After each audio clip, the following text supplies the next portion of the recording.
Welcome to Leadership Q&A with Elevate Philippines, where we answer real questions from leaders, managers, HR professionals, and business owners who want to build stronger organizations through better leadership and communication. If you have a question you'd like us to answer in a future episode, be sure to leave it in the comments below. Now, let's get to today's question.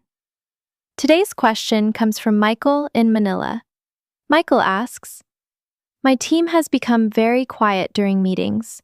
No one shares ideas anymore, and even when I ask for feedback, I usually get silence.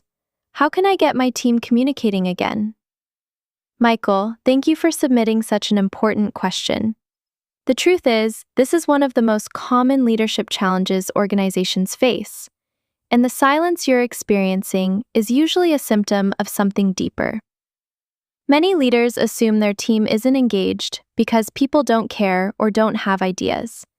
In reality, that's rarely the case.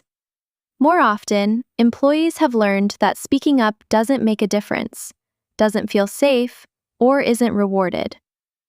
Over time, they begin to participate less, and eventually, silence becomes the new normal.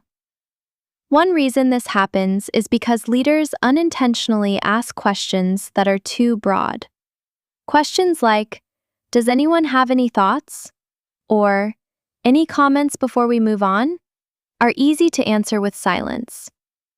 Instead, ask questions that invite specific thinking.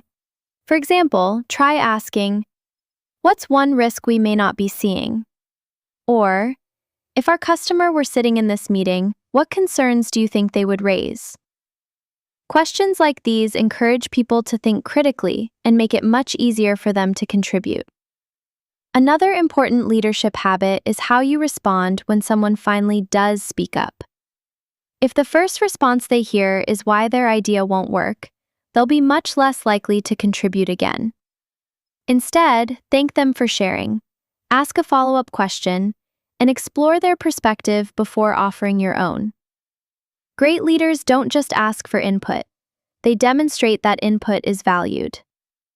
It's also important to remember that trust isn't built in one meeting. Every interaction either strengthens trust or weakens it. Teams become more engaged when leaders consistently listen with curiosity, encourage different viewpoints, and create an environment where people feel respected, even when they disagree. So, Michael, my challenge to you this week is simple. At your next team meeting, ask fewer general questions and more intentional ones. Listen more than you speak, acknowledge every contribution, and watch how your team's confidence begins to grow over time. Thank you again for sending in your question. If you have a leadership, communication, or organizational development challenge you'd like us to answer, leave it in the comments below. Your question could be featured in an upcoming episode of Leadership Q&A with Elevate Philippines.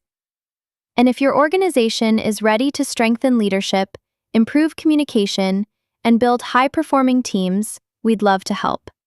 Visit us at www.elevatephilippines.com to learn more about our leadership development, communication, and organizational transformation services. Thanks for watching, and we'll see you in the next episode of Leadership Q&A with Elevate Philippines.